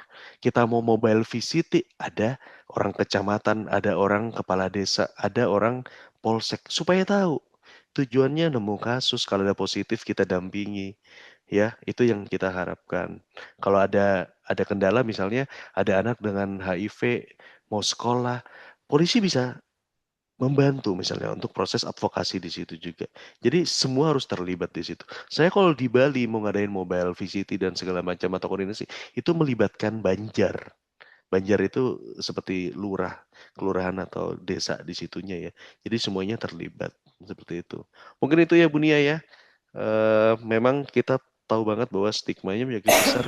Ini PR kita bareng untuk memberikan awareness luas-luasnya bahwa HIV itu, bukan penyakit yang mematikan, jadi nggak perlu ada stigma dan diskriminasi lagi ya. Baik, bagaimana Bu Lina? Bu Nia, mohon maaf. Iya, cukup Ibu, terima kasih. Iya. Sudah dicatatkan nomor kontak dokternya, barangkali nanti ada pertanyaan ya dok. Baik. Betul, tugas berat Baik, nih buat kita para peksos-pensos ya, tugas berat banget ini bagaimana ya, kita dalam IKME gitu ya, IKME bisa berhasil menyampaikan informasi, dapat berkomunikasi dengan semua stakeholder terkait gitu seperti tadi dokter kemukakan ada WPA, atau badan-badan stakeholder lain di tingkat terendah sampai tingkat tinggi gitu. Kemudian ya, bagaimana kita juga memotivasi ya dok, tadi kan ada pertanyaan ya, bagaimana membujuk klien gitu kan. Kita harus terus memotivasi dan akhirnya bagi mereka yang sudah terkena ataupun belum kita harus tetap mengedukasi. Baik dok, lanjut ke pertanyaan selanjutnya di chat room dari Ibu oke, Aam ini. ya, Enggak, Bu silakan dok. Am, di tengah kemajuan ilmu pengetahuan dan layanan HIV, bagaimana penguatan pemahaman aspek kesehatan dalam peningkatan kapasitas Peksos dan Peksos Tamujuan layanan integrasi, inklusif dan berpusat pada kebutuhan ODIF. Ya, ini benar sekali ya, ini passion minded. Satu yang harus kita pahami bahwa HIV itu dunia kedokteran itu berkembang, ya, berkembang. Dulu minum obat banyak, sekarang minum obat satu. Dulu obatnya bikin alergi pusing, 2019 masuk obat yang nggak bikin pusing. Dulu obatnya nggak boleh lebih dari 1 bulan, sekarang boleh loh kalau udah pengobatannya bagus lebih dari 1 bulan, ya. Jadi, di tengah kemajuan dan dinamika pengetahuan dan perkembangan HIV, kita juga harus bisa ngikutin itu. Dan sebenarnya kalau kita bicara arus literasi, di mana-mana banyak banget. Teman-teman sekarang di TikTok, di YouTube itu banyak sekali layanan kesehatan, podcast, orang dengan HIV yang come out, bahkan menjadi role model bercerita bagaimana dia tahu statusnya, proses pengobatannya, kemudian membuka diri atau come out kepada keluarganya dan komunitasnya, bagaimana dia membentuk keluarga itu banyak sekali informasi seperti itu. Jadi saya pikir platformnya banyak, bisa secara autopilot mencari sendiri. Seminar-seminar awam juga banyak tersedia. Kegiatan seperti ini juga, sangat bermanfaat sekali ya, dan menjadi, entry point untuk melanjutkan, transfer knowledge ini gitu. Jadi, penguatannya bisa dilakukan, dengan berbagai cara ya saya pikir, dan sekarang juga informasi di internet juga bisa didapatkan secara masif, buam, jadi jangan khawatir kalau, informasi saya pikir di tengah arus digitalisasi tidak akan menjadi kendala ya gitu, mudah-mudahan menjawab gitu. Materi boleh di-sharing, nanti akan di-sharing ya. Kemudian Bu Laila Sari Tapanuli, pada saat melakukan ground check, saya menemukan bahwa salah satu target adalah ODIF. Saya sempat menanyakan apakah masih berobat, dan yang bersangkutan menjawab sempat berobat, namun saat ini tidak berobat lagi dikarenakan yang bersangkutan ingin memiliki anak lagi dengan suaminya saat ini. Yang bersangkutan sudah memiliki anak dari pasangan sebelumnya, katanya anaknya tidak ODIF. Yang sejauh ingin saya tanyakan sejauh mana peran saya? Ya, oke. Nah, ini justru yang bahaya ya. Jadi dia ODIF pernah berobat, anaknya udah negatif, dan sekarang dia stop berobat karena punya pasangan lagi dan ingin punya anak dari pasangan yang sekarang ya. Mungkin ada kekhawatiran kalau dia berobat ketahuan, maka suaminya yang sekarang negatif akan marah, ya kan? Nah, sehingga dia tidak membuka status. Yang harus hati-hati adalah pada saat dia tidak berobat, virusnya tinggi. Kalau dia virusnya tinggi, dia hamil, resikonya sangat besar untuk menularkan kepada bayinya, ya.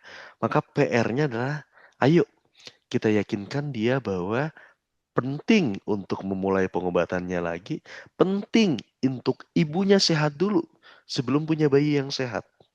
Dan penting kita ajak diskusi gimana caranya membuka status HIV-nya ke suaminya. Karena nggak mungkin. Mungkin kita bisa menyembunyikan status sebulan, 2 bulan, 3 bulan. Tapi satu saat pasti akan ketahuan juga. Kalau nggak tahu caranya gimana cara membuka status, ada bisa petugas kesehatan yang akan membantu. Namanya notifikasi pasangan. Ya, jadi nanti menjelaskan bahwa ibunya terdiagnosa HIV dan perlu minum obat ARV dan sekarang udah ada obatnya dan bisa sehat dan bisa menikah dan bisa punya anak dan anaknya bisa negatif. Ya, jadi PR-nya adalah gimana memastikan ibu tadi yang sempat putus berobat, ya, ini bisa kita ajak re-engage atau kembali ke layanan PDP, akses pengobatan lagi, buka status ke suaminya. Kalau memang rencana promil atau punya anak, maka harus disiapkan. Bukan punya anak dan hamil dalam kondisi virusnya tinggi dan lepas pengobatan. Ya. Obat ARV-nya gratis dan ada di mana-mana. Jadi seharusnya tidak ada kendala ya. Sekali lagi ini struktural barrier lagi ya, bukan bukan medical barrier ya. Ya kan yang membuat dia putus karena dia takut ketahuan suaminya, dia takut nggak jadi menikah dan segala macam ya itu. Mungkin itu ya Bu Laila di Tapanuli. Ini realitas ya dok di dalam keseharian kita yang penanganannya ya tadi mudah-mudah gampang-gampang susah gitu ya. Ya, Lanjut dok, ada oke. pertanyaan lagi dari Ibu Devi Bu Astuti. Devi Astuti di Sibolga ya, di daerah kami Ya, ODP itu datanya terlalu dirahasiakan. Sehingga untuk pendataan saja kami selaku Peksos nggak bisa apa, kita punya program. Betul, jadi kadang saya kebetulan juga lagi bantu di 109 kota kabupaten ya. Jadi memang kondisinya sebenarnya membuat rahasia memang karena kultur masyarakatnya stigma dan diskriminasi cukup besar ya. Misalnya di tempat saya itu kalau mau apa namanya, mungkin beberapa daerah itu cukup terbuka ya. Nah, ini saya ngasih gambaran seperti ini Bapak dan Ibu.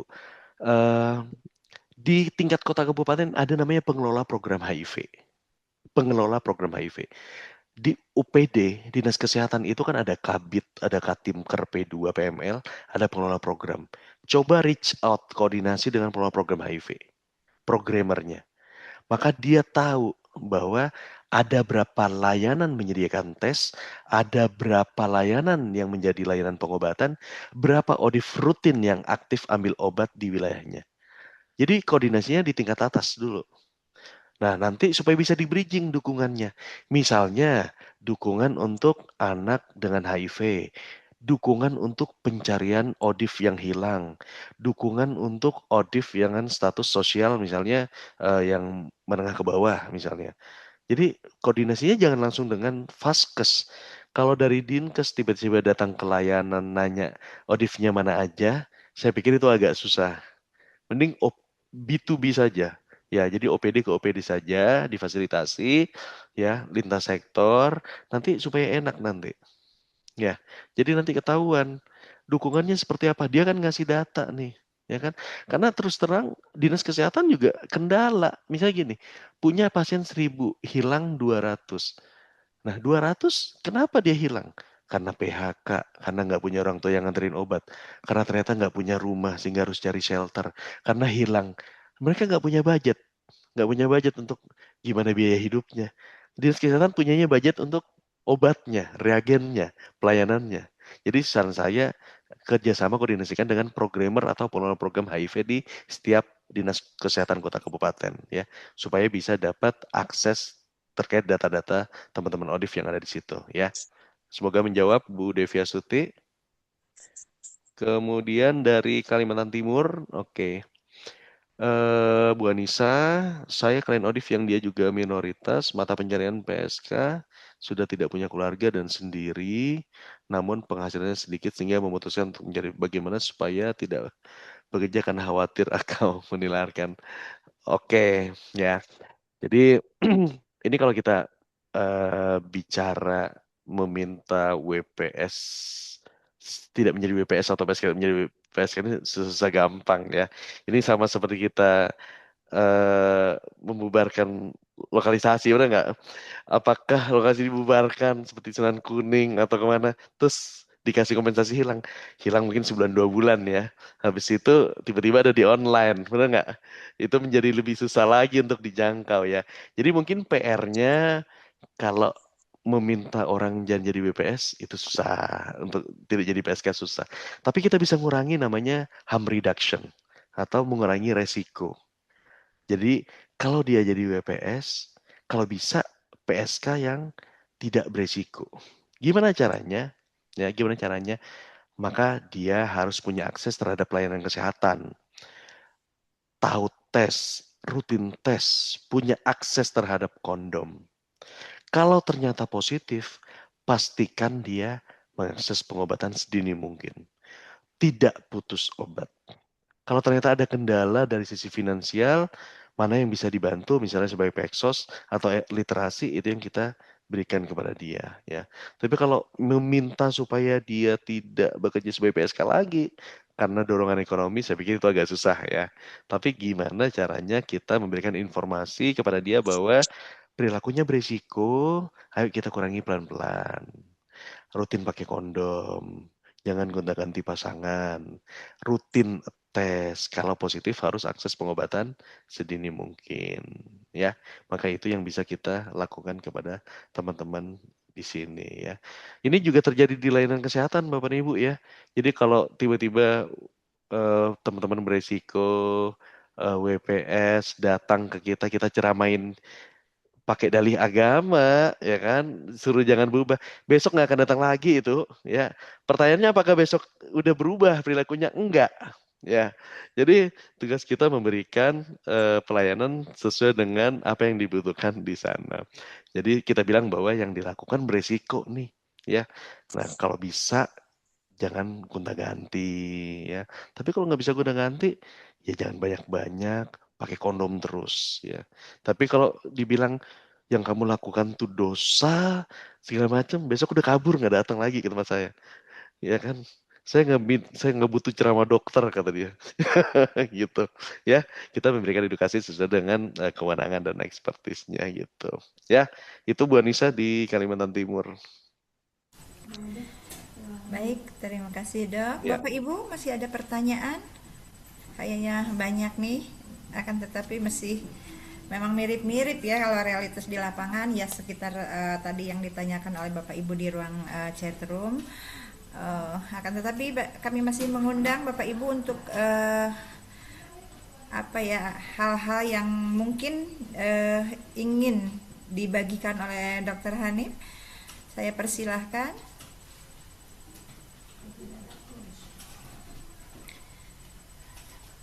Kalau tidak ada pertanyaan, eh, ini sudah jam 3 dok, sudah 2 jam nih kasih dokter nih, sudah 2 jam lebih, biasanya 2 jam kurang kita sudah mengakhiri sesi tanya jawab dan kemudian close gitu. Akan tetapi ini karena materinya cukup, bukan cukup ya, kalau menurut saya sangat menarik tadi, eh, jadi pertanyaannya juga banyak di chat room, dan kepada Bapak Ibu yang belum berkesempatan mendapatkan jawaban atau masih ada pertanyaan belum mendapatkan kesempatan jawaban, atau masih belum ada pertanyaan tetapi nanti dalam melaksanakan tugas fungsinya di lapangan bertemu dengan hal-hal yang tidak dapat diselesaikan sendiri, boleh nanti bertanya kepada Dokter Hanif pada kontak person yang tadi dicatat di kurikulum vitae. Tidak ada lagi pertanyaan ini sebetulnya. Banyak dah, saya juga pengen pengen nanya dari tadi, cuman ada yang sudah terwakili. Kan kalau misalnya sudah tidak terdeteksi belum tentu sembuh ya dok, bukan berarti sembuh berobatan harus dilanjutkan. Nah, saya tidak ingin menyimpulkan, Bapak Ibu lebih paham tadi apa yang disimak dari Dokter Hanif sebagai narasumber. Jadi pada kesempatan ini saya memang mencatat beberapa hal, akan tetapi saya tidak akan membuat kesimpulan untuk Bapak Ibu. Kalau tidak ada pertanyaan lagi, izinkan saya mengucapkan terima kasih kepada narasumber. Pak Dokter, terima kasih terima kasih Bu Nining. atas transfer knowledge-nya pada kesempatan hari ini. Apresiasi saya juga untuk Bapak Ibu yang sudah hadir di SIP yang program ke-190. Mudah-mudahan senantiasa diberikan kesehatan untuk terus dapat mengikuti webinar-webinar yang Terima kasih. berhubungan dengan Hatinya tugas Kak. fungsi kita sebagai Peksos dan Pensos. Bertambah ilmu kita, bertambah juga nanti transfer ilmu yang akan kita sampaikan kepada dampingan atau pemerlu pelayanan di luar kita. Sekali lagi terima kasih dokter. Sehat selalu. Mohon izin nanti Amin. kalau misalnya ada pertanyaan melalui chat WA dan sebagainya, karena dokter sudah berkenan mempublish tadi ya nomor Ya, apa teleponnya, dan kepada Bapak Ibu alhamdulillah beliau berkenan menampung nanti apa persoalan-persoalan di lapangan terkait dengan audit ini. baik. Sekali lagi terima kasih dan permohonan maaf yang sebesar-besarnya dok, nanti apabila dalam penyampaian ada sesuatu yang tidak berkenan kepada Bapak Ibu, juga saya menyampaikan permohonan maaf. Jangan bosan-bosan, saya terus belajar bersama Bapak Ibu. Kebetulan saja hanya saya yang membersamai, bukan memandu ya, menggawangi, mendampingi narasumber pada kesempatan hari ini. Sekali lagi terima kasih. Saya tutup dengan wabillahi taufiq wa hidayah. Wassalamualaikum warahmatullahi wabarakatuh. Waalaikumsalam Waalaikumsalam warahmatullahi Terima warahmatullahi wabarakatuh. kasih. wabarakatuh. Terima kasih Terima semua. kasih Dokter Ya, Hani. sampai jumpa ya. Iya, dokter izin nanti Sampai mungkin jumpa. materinya. Ya, nanti materi saya share ya setelah PDF Siap. lewat Dokter Heru. Iya. Terima kasih. Terima kasih. Ya, Assalamualaikum. Waalaikumsalam. Terima kasih Pak, materinya sudah di-share Waalaikumsalam. ya. Makasih Mbak Nining. Nuhun cening. Sama-sama Ibu sayang, sehat. Ibu lagi di mana di lapangan? Udah mau Iya, Oke. udah kemarin. Ya, siap. Assalamualaikum. Waalaikumsalam warahmatullahi wabarakatuh.